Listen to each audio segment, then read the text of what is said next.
Welcome, Douglas Stuart, to the Louisiana Literature Festival, and welcome to all of you, also you on the grass out there. I've been looking so much forward to meeting you because I had this strange and wrong feeling that I already knew you somehow through reading Shuggie Bain, but that is really a presumption which is not correct, right? Well, I don't know. I mean, in the sense that this is a book about a boy who has some things in common with your own life, but it's fiction. It's a novel. That's right. It is certainly a novel. It was a book that actually took me 10 years to write. And although I draw on a lot of autobiographical details of my own life, I grew up in the same socioeconomic poverty background that Shuggie did. I was raised on government benefits. I am the youngest son of a single mother who struggled and lost her battle with addiction. And certainly I was queer in a place that was incredibly masculine, but it is a work of fiction. I use all of those themes and those feelings to inform the book. We are going to spoil everything about this book. It won't matter because you can read this book. After having read it once, you can read it again and again and again. So if you haven't had time to read it, you should, and you will. But I wanted to ask you, this seems like a novel of some sort of, it has 400 and something pages, but originally it had 900? Originally, it had 900 pages, but they were single-spaced. It actually would have been about 1,600 pages had it been published. I was giving Knausgaard a run for his money. It was,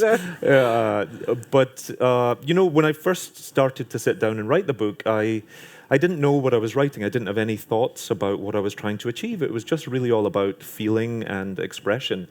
And I wouldn't allow myself, I'm a boy that grew up in the working classes of Scotland. And so literature had always felt like an other thing to me, something that wasn't really for me, that I couldn't, academia and English just wasn't for boys like me. And so when I sat down and I began to write Shuggie Bain, I wouldn't allow myself to say, I'm going to write a book or I'm going to write something, because it was too intimidating. I also, I don't have an MFA in creative writing. I had to teach myself my own craft. I actually am a textile designer, or that's what I trained as. It's an incredibly pragmatic Scottish industry, and I come from a long line of tradesmen, so that was a very a smart thing for my family to send me into. But I wouldn't admit that it was going to be a novel, and so I actually began the book in the middle, or what became the book. Chapter 13 was the first thing I wrote, about the two brothers on the face of the coal mine on the slag bings, and then I went to chapter 22 and back to chapter 8. But I could really envision every single chapter because I'm quite a visual thinker. And so I wouldn't sit down and write a chapter. They were almost like vignettes or short stories to me until I could really see what the characters were wearing on their feet, how they looked at each other, how they were, the wind was moving through the scene, whatever that was, until it was a series of pictures in my mind, and then I would write it. But that's why it became almost 1,600 pages, because I had no discipline and I had no sort of overarching goal. And certainly after the first draft, when you write something that big, it becomes a lot to try and get into a tamed form. That was what I was thinking. I do a lot of editing, and I would have been a bit horrified at the thought of taking anything out of this wonderful novel. Yeah. It's really difficult, but it happened. It seems like a complete novel. It seems written, it's like a breeze. The language is so beautiful. You say you don't have an MFA in literature. I don't know why you would want to have that, because obviously you have literature in you. And I think I've heard you say at some point that it's actually your mother who made you a writer, in the sense that you tried to help her to write her autobiography. Yeah, that's right. I didn't actually realize that until much later, until I was talking about the book. But, my mother and I were often together alone. I was quite a lonely kid. My mother suffered with alcoholism from when I was about my earliest memories until I lost her when I was 16. And as a kid, as a child of a parent who has addiction, you learn a lot of coping strategies to try and help that parent, to occupy them, to distract them, to keep them happy. And I realized when I was about 7 or 8 that one of the ways I could keep my mother's attention on me was to sit down and write her memoirs. You know, I'm an 8-year-old.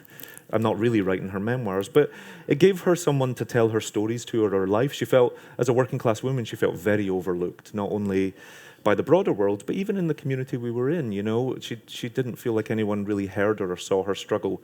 There was so much stigma around addiction that it was often sort of kept at home, you know, and people didn't want to look at it. And so my mother would sit me down, and I would sit at her feet, and we never really got very far, but she always started it in exactly the same way, and that's the part I remember. And she always said, you know, the dedication, and she said, "For Elizabeth Taylor, who knows nothing about love." And, you know, and then I'm pretty sure the next line would be "Once upon a time in Glasgow." So, you know, something very fundamental like that. But the Elizabeth Taylor thing for my mother was really about, you know, Elizabeth Taylor as an actress is an incredibly glamorous woman, but as the character she plays, she's really difficult. She's never, obedient's not the right word, but she never sort of is subservient. She always is forthright, difficult. She demands love. She's bigger than the screen. She also had well-documented, you know, struggles with love herself, with romance, and also with addiction. And my mother felt she had the exact same things, but whereas we sort of, you know, my mother was a little angry about it because she felt we really celebrated Elizabeth Taylor, whereas she was, you know, really vilified for it. But frankly, she is Elizabeth Taylor in your novel. I mean, the picture I have of this woman, Shuggie Bain's mother, is a very beautiful, attractive, dark-haired woman who never leaves the house, almost no matter what her state is, without dressing up and looking glamorous. That's right. You know, part of what I wanted to do several things, is even though I was poor as a kid, there can sometimes be a misconception that when you're poor, you might not have pride in your appearance, and I actually found the inverse of that. My mother would never let us go over the door without looking immaculate. We almost looked like we were going to church every day, and my God, that was annoying as a kid, you know. And the amount that you get bullied for that, it was just enormous. But for my mother, pride and shame were very close together, and no matter what was happening at home, what we had, what we didn't have, she just didn't want the world to know that. So how we looked and how we carried ourselves, and also how clean our house was, how well appointed it was. We didn't have very fine things, but it was immaculate. And that was important to my mother. It was also something that working class women had control over when they didn't have control over an awful lot of other things. But I wanted to use that almost in the book as a way to just make Agnes as big and as technicolor as possible. Glasgow can be quite a grey backdrop. It's very masculine, and she is just this very bright character, but her veneer of how fantastic she looks, how vibrant she is, belies what's happening on the inside, because she's disintegrating as a character. She's coming apart. And almost like a flower that's fading, the more she is wilting, the more luminous, colorful she becomes. And that, as well, was part of my own mother's coping mechanism with addiction. You know, it was the contradiction of her. So, Shuggie Bain. Let's talk a little bit about Shuggie Bain. In the beginning of the book, he is at the other end of the story that you're really telling, because it's after he's alone. He's alone. He's alone, and he's also coping. And one thing he is not really coping with is the horrible linen he has on his bed, because it has different colors, and he thinks his mother would really hate that. But so it's really ingrained in him. But tell me a bit about Shuggie Bain as he came out as a character for you. Yeah. Shuggie was a really fun character for me to write, especially as a child, because I wanted to write about this little boy who did nothing but love his mother and is almost an engine of love in her life. You know, Agnes in the book is almost the sun at the center of the universe until she starts to collapse in on herself. But throughout it all, Shuggie orbits her like a moon and cannot help but ultimately can't get out of her orbit. But he is the youngest son of 3 children, and he has a very different perspective to the other siblings that he has, and he sees his mother in a different way.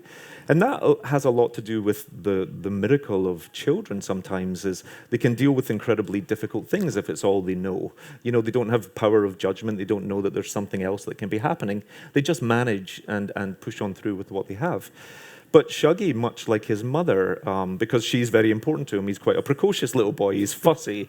You know, he often talks to adults in the most inappropriate tone, and he several times through the books, he puts a nurse in her place. He almost, you know, addresses them in that way. So he gives some comic relief as well. But what happens before he has any concept of himself is he's othered by the other boys and men around him. It's not that the other boys and men are wrong, it's just a time of extremely narrow masculinity, you know. I grew up in a very industrial city where men did very hard, thankless jobs that were often life-threatening, to go down and get coal from the earth, to make ships, to bend steel. And we never, when our fathers came home, when our uncles came home, we never said, "Are you okay? You know, are you happy? Are you meeting all of your dreams? You know, do you have any other kind of self-expression?" They just did it. And we never asked them, you know, we know so much more about mental health today. But then Shuggie is incapable of those things. He's a very sort of effeminate, fussy little boy, and they just don't know what to do with him. So he is othered before he has any sense of himself. You know, he's quite a pure character at the beginning of the book. He's, as all children, he's, you know, he just is himself. And then when he's othered, he spends a lot of the book is about the question of why can't you be normal? You know, people say that to Agnes. People say that to the word Shuggie. Normal is really, yeah, it's shocking. Why can't you be normal, Bain? Yeah, why can't you be normal? Why can't this be normal? And what is normal? Yeah. You know, I think is the thing. And actually, it's not like they're abnormal; they're just themselves.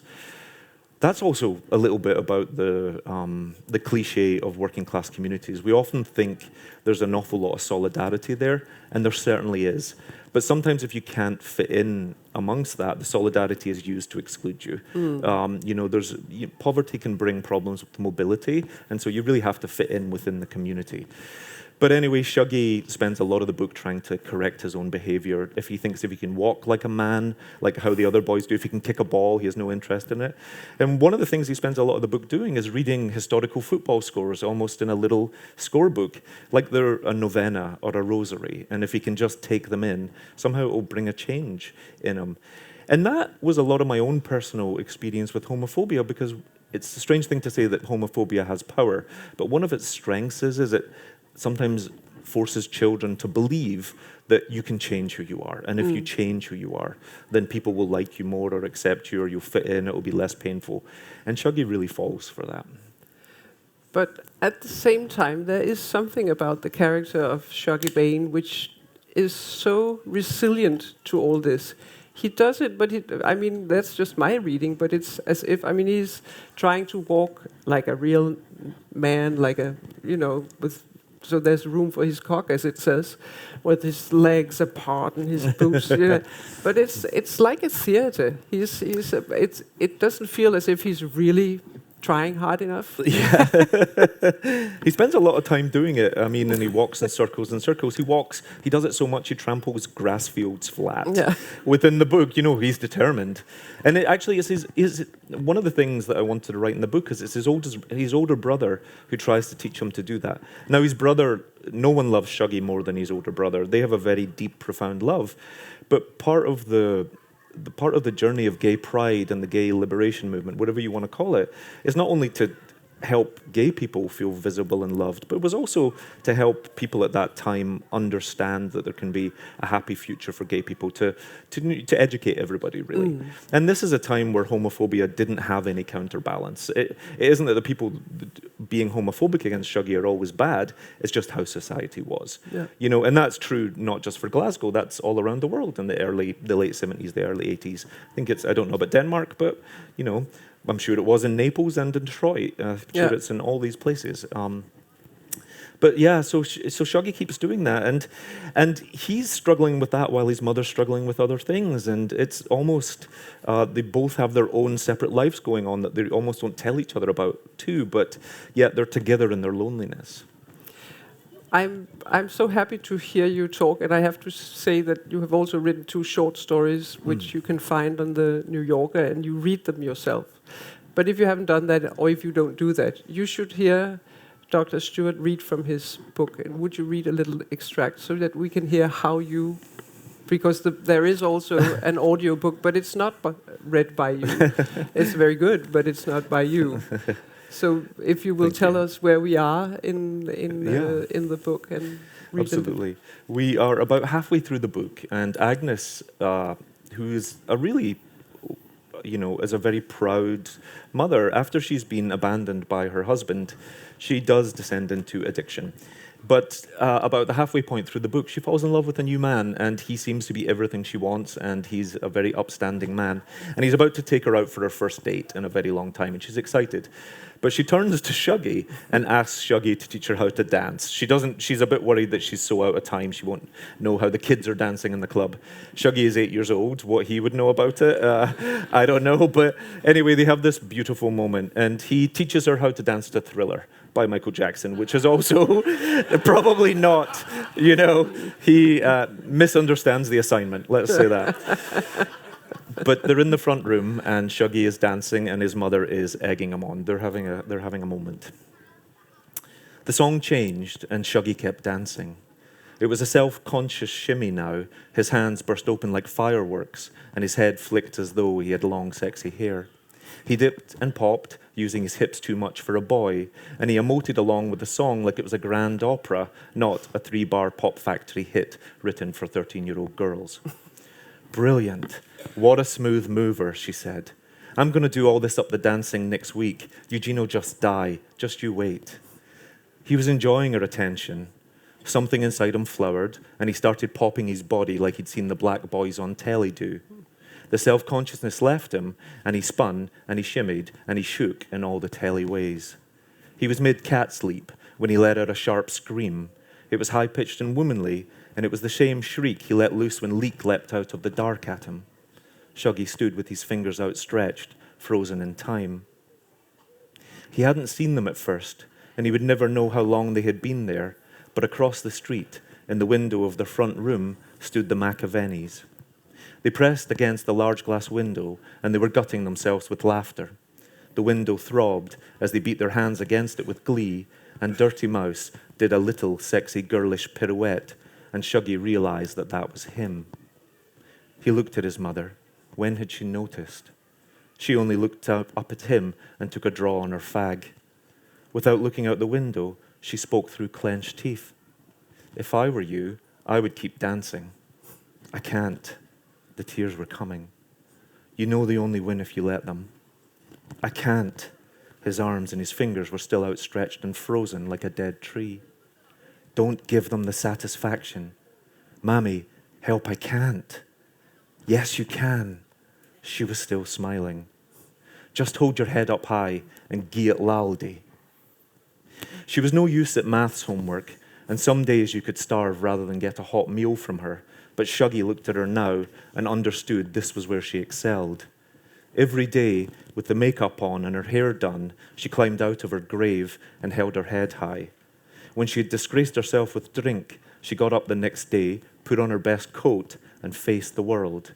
When her belly was empty and her veins were hungry, she did her hair and let the world think otherwise.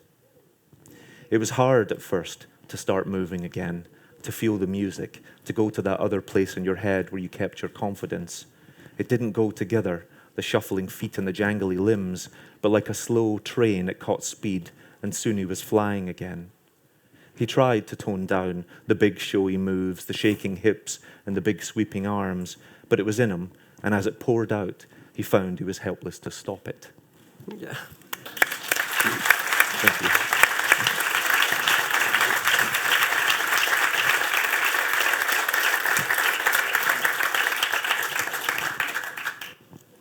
You almost make me cry again.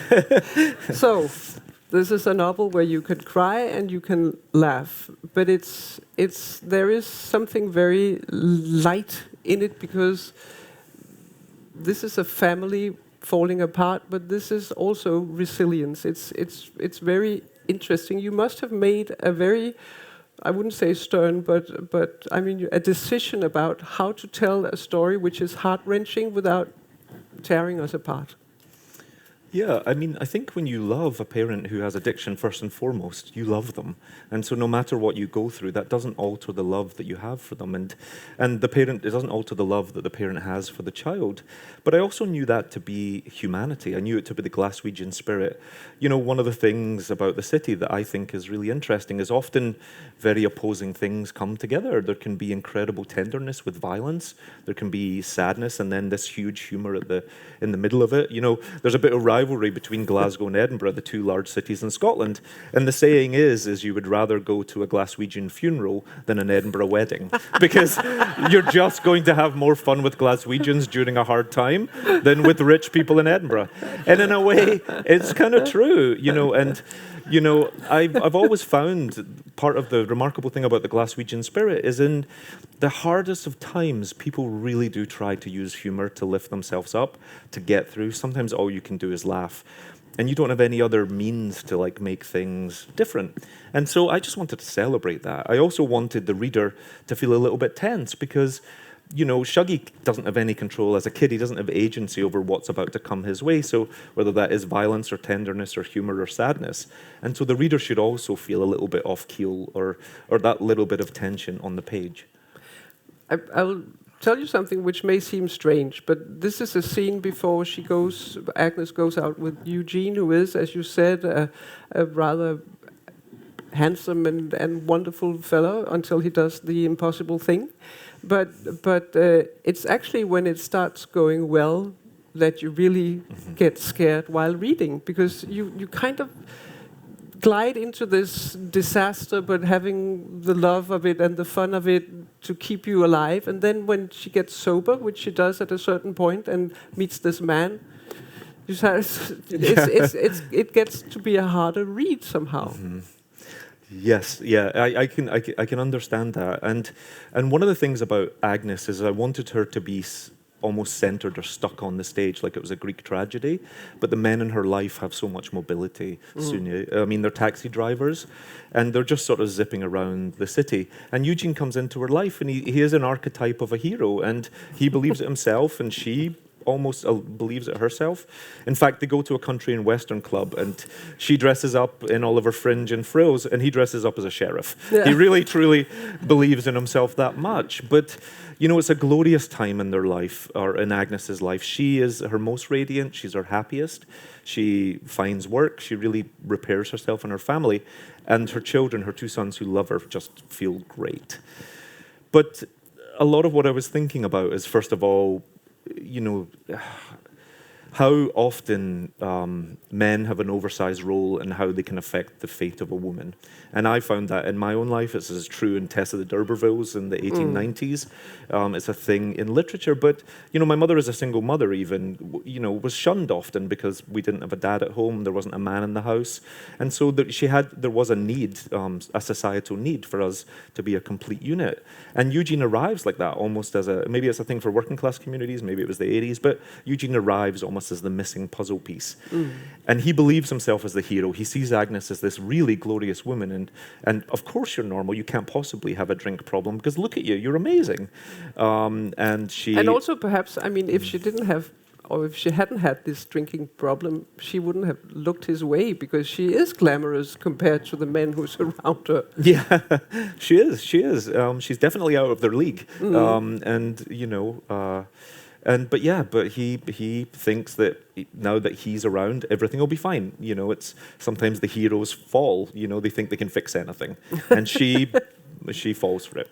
Yeah, she falls for him in a big way. There's another woman who's trying. I mean, he has a sister who knows Agnes and who is against this liaison. So it's not just that he's a hero. The hero comes with someone on the back of the horse who's going to ruin this also. Yeah, in the back of the taxi. The black stallion. Yeah, I'm probably not thought of really well in taxi circles in Glasgow after this book, But yeah, what Agnes is, I mean, I don't think I'll be going to the Christmas dinner, but put it that way. For sure. Yeah, Agnes falls in love with Eugene, but Eugene doesn't reveal to her that Agnes's biggest foe is the woman who is living across the road. And from the moment they meet, they're at odds. It's a very devout Catholic community. Agnes comes into town all beads and angora, and she's moving house, but she dresses like a Hollywood movie star, and the women see her. The mine has just been closed, and they have very real worries. And oftentimes when we see someone who has this like real sense of self-worth, I really admire Agnes's self-worth, but when you really know the truth of their life, but they're projecting this aura about themselves, it's very human to want to pick at that. And the women very quickly want to bring her down to their level. Who do you think you are? And so Agnes is almost caught in this triangle of reputation, of how do you fit in this very small community? It is about otherness on many levels, I think, because also there's this detail. Now you mentioned religion, that there's Catholic and Protestant. I don't know. I think we mainly associate this with an Irish problem, but it's certainly Scottish as well, because she is neither nor, or both and. And this is a difficult split, and there's a very difficult scene, at least to read, where the daughter, there is a sister, Shuggie has a sister, who goes out to find her elder brother and is held up by a gang of small kids who ask her Celtic or Rangers, which is of course football, but has to do with religion. Yeah, Glasgow's, I myself am both Catholic and Protestant. That's how my family sort of came together. But even when my own mother married my Protestant father, her family didn't come to the wedding, and this is the 70s.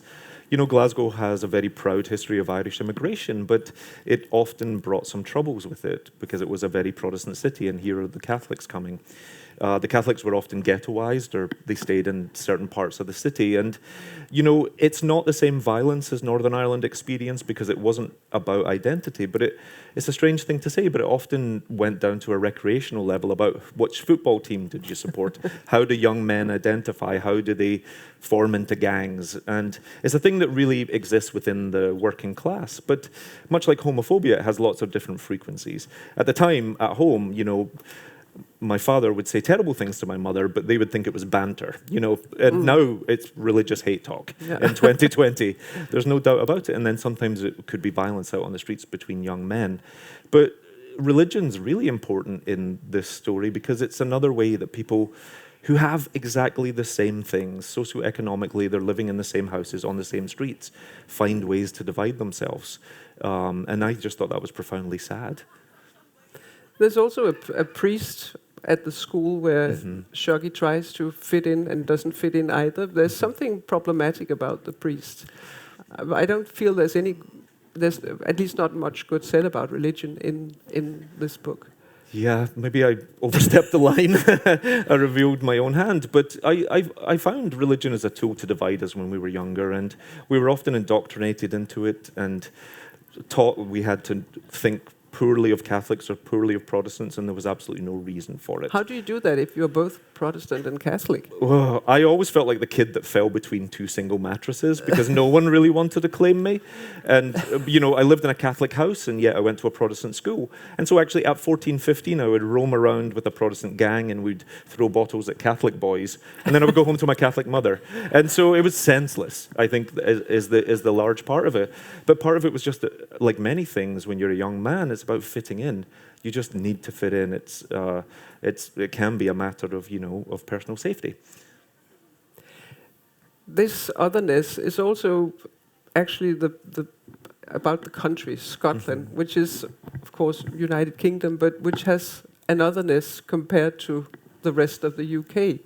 That's right. There is a strong sense in the book that Glasgow was totally taken apart by Thatcher. Yeah.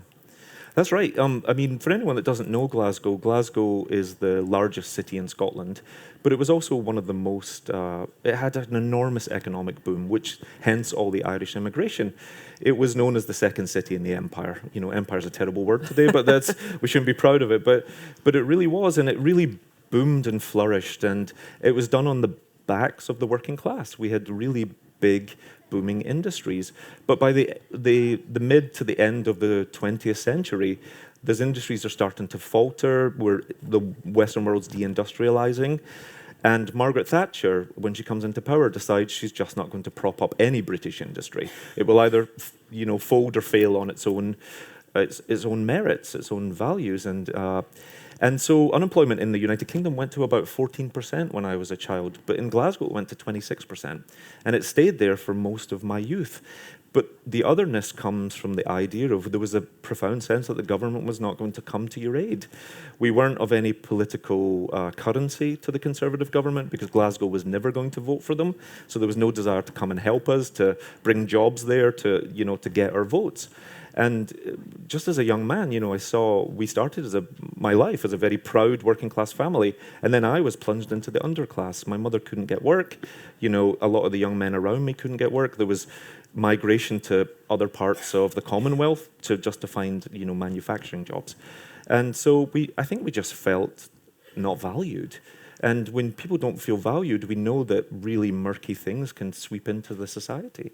And in no time. In no time, yeah. And I think what happened was it happened so quickly. I talk about it being a long period of time, but actually the deindustrialization happened so quickly that people didn't have anywhere to turn.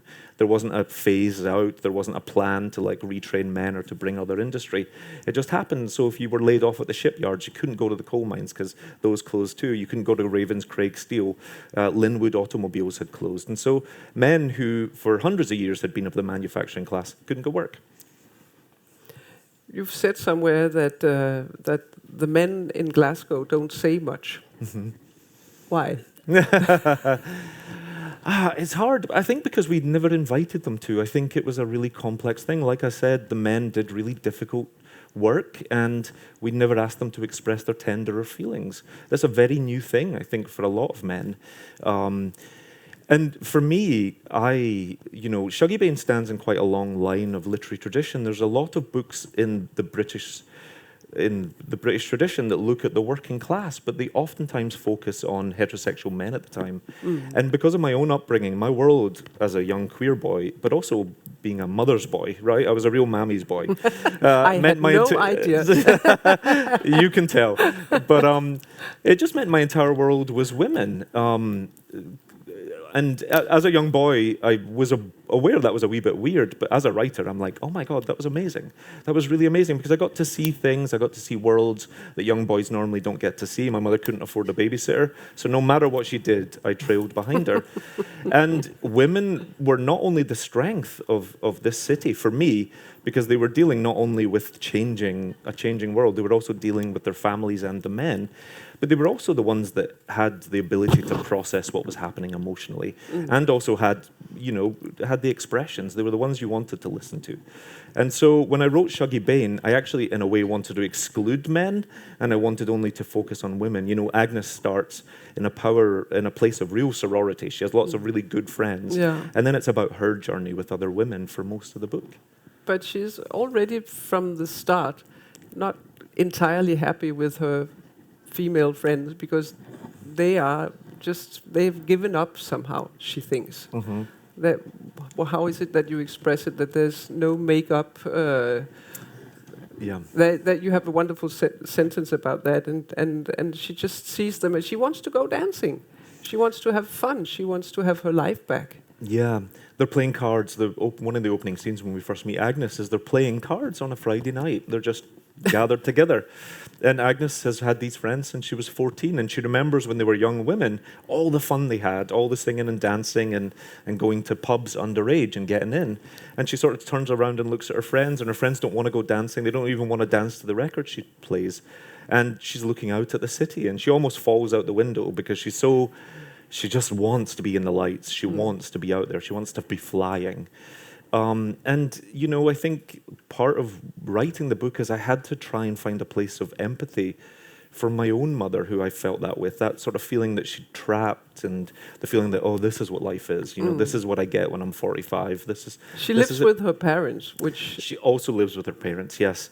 A lot of the beginning of the book, people around her say, lower your expectations. You're too much. You're too much. Why do you want that? And actually, she has very humble dreams. She wants, a little bit of glamour, a little bit to be adored. And don't we all? I think we all want a little bit of excitement. Yeah. That's a very fair thing to want. And in fact, all she wants is a house with a front door of its own. She wants to stop living in a tower block. And in fact, she's not too much. It's the world around her that's not enough. And that's really sort of the refrain for Agnes through the book. I think one of the very strong things about the way you write the book is that the horrors turn up kind of not like sensations, but because she has dreams. You say they're humble dreams, but I mean, she has left one man to live with Shuggie, the taxi driver, and this is why she's ended up at her parents' place. So she has already done something which I suppose is rather out of place at that time. And then Shuggie is not just riding his taxi, he's riding a lot of other women too. I'm sorry for the expression, but it I have never heard that before, but thank you. But he seems to, it's all in a day's work or a night's shift. Yeah. And then there's this talk about a house with its own front door. Yeah. And Shuggie lures her into this. And there's this very strange scene when he comes home with some trunks that are very new, and they start packing, and she packs in the same trunks that she used when she left her first husband. And then they all go into the taxi and take off. And that journey is so scary, because they go through parts of, well, you should either read a small part of it or just tell the scene, because it's really heart-wrenching. Yeah. I had no idea. I registered that there were other trunks, but not the consequence. Yeah, Shuggie, I mean, I don't often think that any of the characters in the book are good or bad. I think they're just reacting to the time they're in. I don't like to moralize about them, but it's fair to say, you can moralize a little about Shuggie. Yeah, he's a bastard. He's an absolute bastard. And in many ways, he's addicted in the same way Agnes is, but he's addicted to the control he exerts over women. When he makes a woman adore him or want him sexually, then he feels less great about them, and that makes his ego. He likes the reflection of them. And so he cheats serially on Agnes, and Agnes is a very faithful wife. She loves him. She wants his attention. But he makes a promise that he's going to move the family a fresh start. They're going to move to a new house. And Glasgow has many beautiful neighbourhoods, many, many beautiful neighbourhoods, and very expensive houses. And they drive from the centre of the city to the outside, and she passes it. She passes all these gorgeous gardens, and she gets caught up in her dreams, and he doesn't tell her where he's taking her. And it's a tense moment, but it's a beautiful moment. She carries away with it, and the children are excited. And they end up in a mining town, is where it is. And they end up in a mining town a couple of days after the mines closed, or around about that period. And so that's already falling into disrepair. And he decides, I don't want to spoil it for anyone, but he abandons her in the cruelest way, because he also wants her to keep desperately wanting him back, to come back, because it suits his ego. He feels so low about himself, or I don't know, but sometimes people do that. They can't leave you in a decent way. They can't say, we're done, thank you. This is the end of it. They've got to ghost you. They've got to keep you hanging on, because your desperation suits their failing egos. We nailed him. Yeah. Good. Yeah, he's a bastard. He is a bastard. Yeah. So it's a horrible place they end up. Yeah, I don't know that it's horrible. It's a place that would have been a really. I'm trying your patience. I can feel that. No, honestly, it would have been a wonderful place if there had been jobs. But it's a place that's incredibly remote. There was only one industry, and then that closed, and no other jobs came to town. So it was full of very proud, hardworking families, but they just caught that place at the wrong time. And so it's a horrible time in a good place, is a better way to say it. You're being very diplomatic about it. I want to be able to go home sometime. I don't want to be turned away at customs. Would you tell me just a little bit about how you make, this is a good example, I think, of how you make something that is really down and out and squalor and not pretty. Tiny rooms with not very many furniture in it, still have a wealth of life in it? Yes. You know, I think there's a thing, in the United Kingdom, books can often feel like they're the realm of the middle class or the upper class, and whenever you tell a working class story, the middle class can kind of say, well, why are you telling us this? And the working class can say, don't tell anyone that, you know? And so you almost, in a way, can't win as a working class writer when you want to write about something quite truthfully and talk about it, you know? Even my elderly aunt would have, if you'd have written a line that said, we had a yellow tablecloth on the table, she would have said, nobody wants to know you've got a yellow tablecloth, you know, that kind of thing. But I had always understood, even if you told a difficult story, that there's dignity in the details. If you pay close attention, if you really build this world with care and with love and with clarity, then that's it. All you can do as a writer is be a chronicler sometimes. And I understood those rooms. I'm also a visual thinker. And I understood that most people who read the book would never have been to Glasgow, didn't know who Thatcher was, might have never had come into contact with the diction. And so I thought, well, this book, I wanted it to be as immersive as possible so that people, if they were going to get to know Agnes and Shuggie, they would know them deeply and they would know the world and they could feel it and smell it and touch it. And a lot of that comes from textiles too, you know, the texture, really being interested in the whole tactile experience. But I wanted it to be immersive because I realized many people wouldn't really know that. They might not understand the world. And you've certainly succeeded, because I think one of the things that happens when you read this book is that the characters move in with you as well. You move into their rooms and they move into your heart and mind in that sense. I was wondering, now you've said that there is a tradition for writing about working class, middle working class and men, and you have moved into a feminine universe. But the tradition that you write in, if I can say that, I mean, you were told you were not part of it. How did you conquer it? I mean, I didn't, actually, for the 10 years that I wrote Shuggie Bain, I didn't know it would ever be published. And it didn't need to be published for me. That's not meant to be a grand thing to say. The reason why I wrote the book was to write the book. And to have it published felt very much out of my control. And in fact, when I sent it out for consideration, it was rejected 44 times by all the major publishers. In fact, my agent stopped telling me after 20 times because I was so dejected. I'd worked 12 years on this thing, and people, you know, part of the problem or part of the response is, where is Glasgow? Who wants to know about this? And all of these different things. But I had understood that maybe there was a heart to the book and that Agnes's story is quite universal. And certainly whether you're gay or not, many of us have often felt othered or not felt like a place of belonging. And so I understood this as a human story, not a specific story. But I never knew it was going to be published. And for me, it was just about creating the work. And so when it was rejected, although I was devastated, I could keep going. I could hold on to it because I still made the book. You could go back to your textiles and cut some I can more. always knit. Yeah. You can I can always knit. No, but it's very true that it's a universal story because, I mean, as you say, many people can relate. And this doesn't go away, unfortunately. I mean, many people have experiences of this kind. And I think that talking about your very visual way of writing, there's also something about sound. I have written down here, this is why I have this paper, that there's something about footwear. Yes. There are wellies that mustn't disappear in some sandy hole, and there's a clacking of heels, and when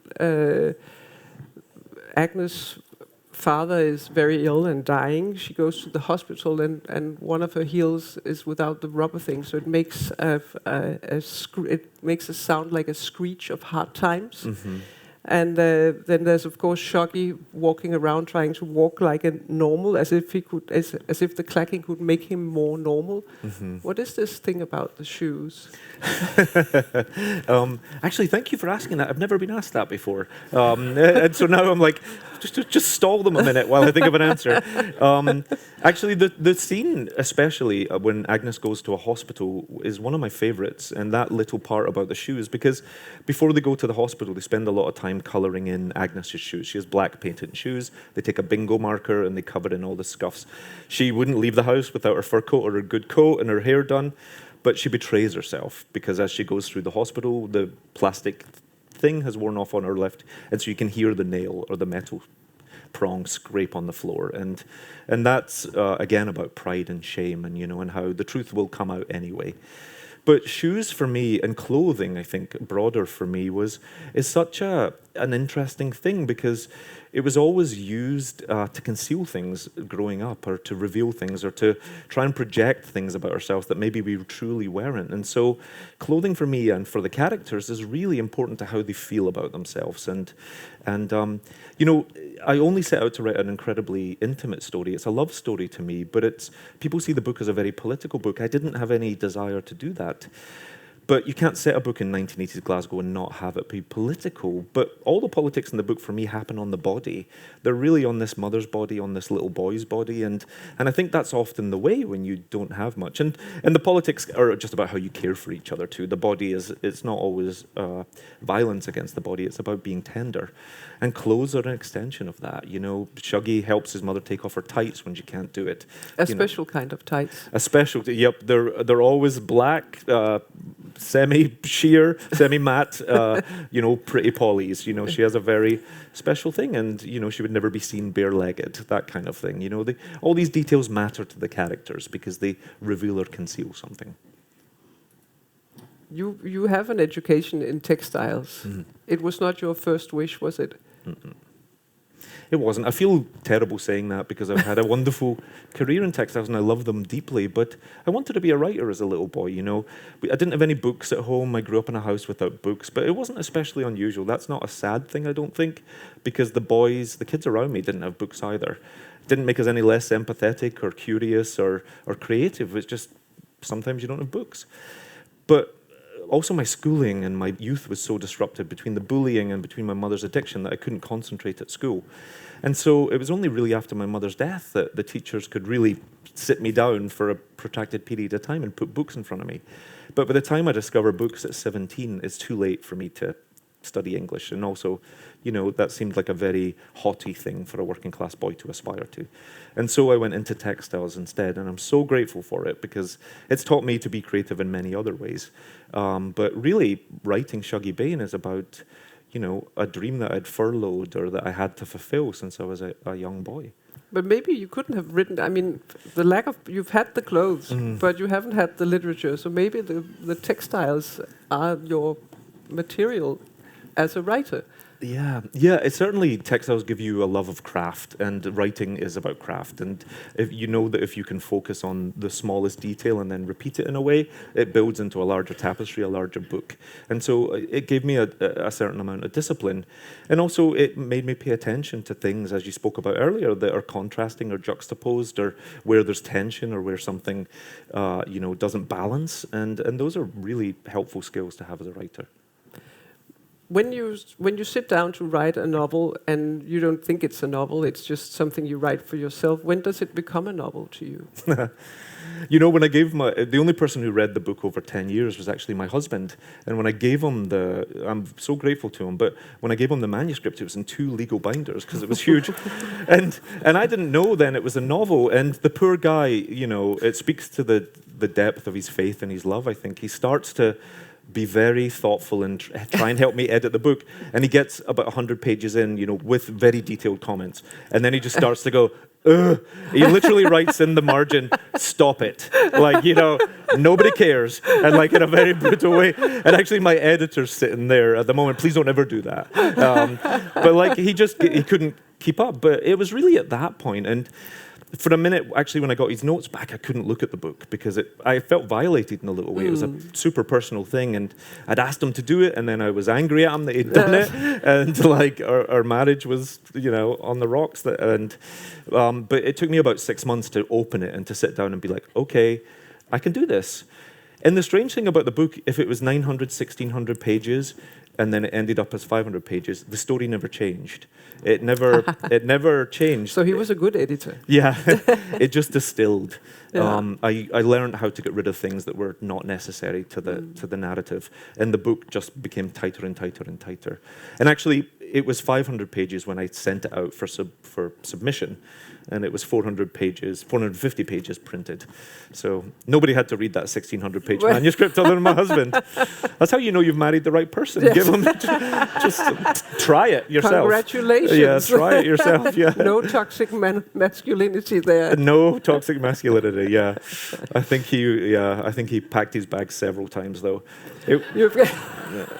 You've given up on the textiles, and you now are a full-time writer. I am. You're already into your third novel. Yeah, I'm working on my third at the moment. My next novel publishes next April in English. That's amazing. Thank you. I mean, that's wonderful. You completely changed your life. Thank you.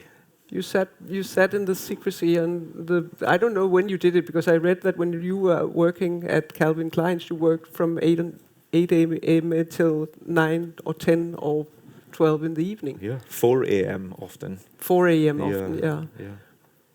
Yeah, that was part of the reason why it took 10 years to write. I think but it was actually, it was a good lesson as a writer, because I found that I had to do it, and I had to figure out how to do it. So sometimes I wrote on the subway. I had 15 minutes in the morning, commute to work. I used to love flying somewhere, especially. They used to send me often to factories in the Far East, and that was 16 hours where no one could reach you. Fantastic. That was like a writer's retreat. And they would say, who wants to go and solve this problem in Guangzhou? And the hand would go up, and I'll go. And so it was really, you just have to do it. And I think if you're going to do it, you will do it.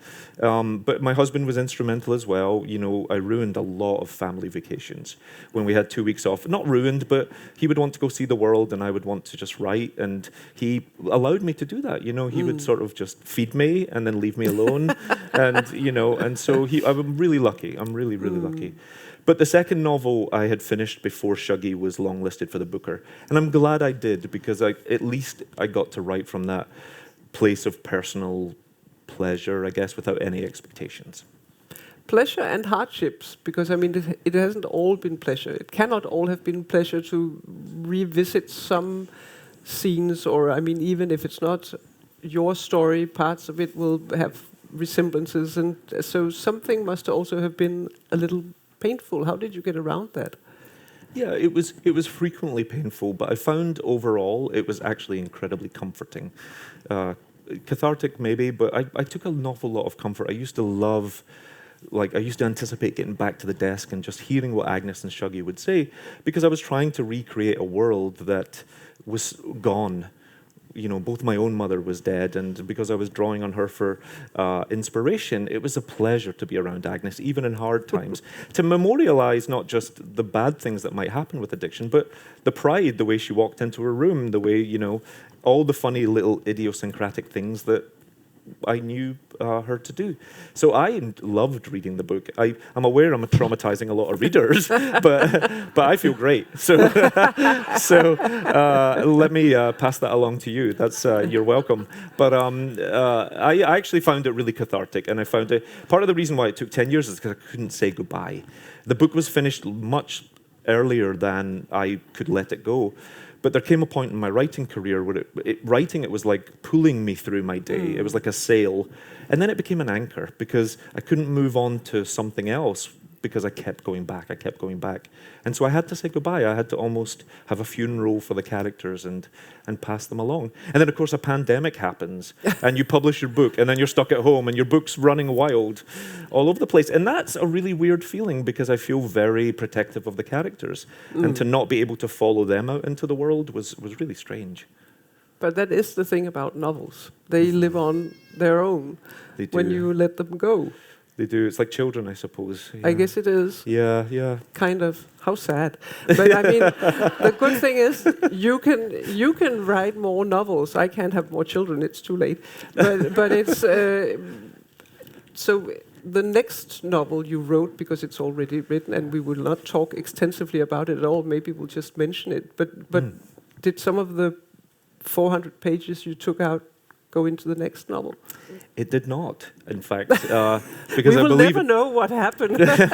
I believe in torture as a writer. I believe in making it really difficult on yourself. Honestly, seriously, none of the pages went into it. But Shuggie asked me a question. The novel asked me a question as a writer, and I couldn't answer it in Shuggie. And it stems around the scene where Agnes makes a terrible bargain with the man that lives across the road with her to try and take Shuggie away and teach him to fish and go with her boys. And he welshes on the deal. And it made me think about all the times in my own youth where it was believed the safest place for a young boy was just in the company of men, you know, and it was a good thing. They'll teach you sport, they'll teach you other stuff. And so we leave Shuggie at that, just stuck in my mind, that chapter, and I wanted to do so much more, but it took you away from Shuggie and Agnes. And the book, at the end of the book, not to spoil it, we leave Shuggie on the brink of manhood. His greatest love in his life is his mother. We don't yet see him with another love affair. And I wanted to go back and write about queer love, but from a working class perspective, because I think there's excellent queer literature, but it didn't always intersect with the class I understood and the experience I understood. So it's a love story, almost like a Glaswegian Romeo and Juliet, about two young men who are very involved in gang violence and in petty crime and are separated by the sectarian divide. And they just find a place of belonging with each other. They just find a tenderness. But it becomes incredibly dangerous for them. And that sounds more like West Side Story. yeah, sure. And actually, there's no dancing in it. So, but there's also no poison. So maybe it's not Romeo and Juliet, and no balconies. I don't know what it's like. But it's a love story, and I wanted to celebrate like queer love for young working class men. You are going back to Glasgow soon for the first time, I guess, since you publish. Tell me a little bit about your feelings about going back. Thank you. I have to say, you know, it's lots of wonderful feelings. The book, I'm so proud of how Glaswegians have celebrated the book, how British people have, how it's sort of, a lot of people have taken it to their heart. And there's no bigger compliment for me than when someone says, oh, I know someone like Eugene or Agnes, or I understand that. But I'm also anxious. I haven't been home since the book published in the UK because of the pandemic. It's the longest I've never been home. I live in New York. And so I'm ready to get home. I'm ready to see my family. I haven't spoken to my sister properly. You know, there's lots of small things there. So it's just, you know, I'm excited. I understand that you're excited, but I would also think that you were nervous because, I mean, it's not your story, but it's part of your story. It's not the now, it's the then, but people will be living who were there. For instance, maybe this boy on this amazing picture, Isn't which that is amazing? it is an amazing the picture on it's really it's like I don't know, a half crucifixion of a very sensitive boy. Yeah, and there is no Photoshop in this photo at all. This is an actual photograph. It's actually Easter House, which was a new housing development built on the outskirts of Glasgow that seemed so healthful and positive when it was built, and then, like many things that didn't have enough amenities or were very isolated from labour, became a sink estate, and you can see that in the photograph. And this is taken at the exact same time Shuggie would have been that age, although this is not the neighbourhood Shuggie particularly lives in. But one of the things that was important to me in the book, and one of the joys, a perverse word to say about writing this story, was that there's lots of people who went through Shuggie's story. And I wanted to show that several times in the book, where you see the character of Annie, who's suffering something with her father, and then at the end you see Leanne, who is really Shuggie's first friend, and they're going to have a long, happy life as friends together. But why Leanne was important for me at the end is because I wanted the reader to come to the point where they're like, we are finishing Shuggie's story, but I don't want you to think Shuggie's is the only story. Leanne has this same experience, and there's so many kids. And that's been one of the powerful things about the book, is there's actually lots of people who live like this, and who this is their experience as it was mine. And that's been a wonderful thing and a sad thing to connect with. It's been lots of things, but you know, I think if it had been a middle-class narrative, maybe this one family would have had a tough time. Everyone else would have been getting on with their thing. But lots of people had a tough time, and you know. This is also why I mean, you said before that having an addiction problem was something you kept inside, but at the same time, the drinking was quite heavy. I mean, in almost every household. So the line between addiction and just drinking was perhaps a bit more blurred. Absolutely. I mean, it's Scotland. I've been told Denmark likes to drink, but Scotland likes to drink. I don't mean to insult anybody, but yeah, I won't tell you who told me that. But Scotland's certainly a heavy drinking, nation. We like to enjoy alcohol, and one of the things that I had to discover through writing the book was in sort of speaking to people who suffered with alcoholism, speaking to people who knew my mother when she was a young woman. When I wrote the first draft, I was determined to know the moment they knew she had a problem. When did it go wrong? Because most of my adult life has been about the desire to go back and find that moment and erase it. Like I could travel through time and just to help her at that moment. But no one could say it because nobody knew. And when a good time and a bad time sort of change, there isn't necessarily a break line. There's not an event, perhaps, that happens. It can be a very slow sinking, or it can creep up on you. And so I had to go back and actually rewrite much of the book to not give Agnes this sort of ground level event that made her turn to alcohol, but just to always have it be a part of her life. And then it gets worse and worse and worse. And I think that was more truthful for a lot of people. But one of the reasons why it took 10 years to write the book was I had to come to a place of empathy for a lot of the characters in the book and understand what got them there. I could understand how a character like Shuggie felt, but I didn't necessarily understand why would a mother turn to alcoholism? Why didn't she see hope in the same way that her children saw hope? Why were the men doing that? And when I started the book at 32, I was a different man than I was when I finished it at 42. And I matured as a writer. I also matured as a person. So this is probably the best reason why this is such a wonderful novel. It's that you've lived with the characters, you've understood them, we understand them. It's a very sad story, but it's not a sad book. Mm-hmm. That is what I call a masterpiece. I really want to thank you for coming and talking to us. It's been wonderful. If you haven't read it, read it. If you've read it, read it again. I hope you'll be coming back. Thank you so much for joining us. Thank you for having us.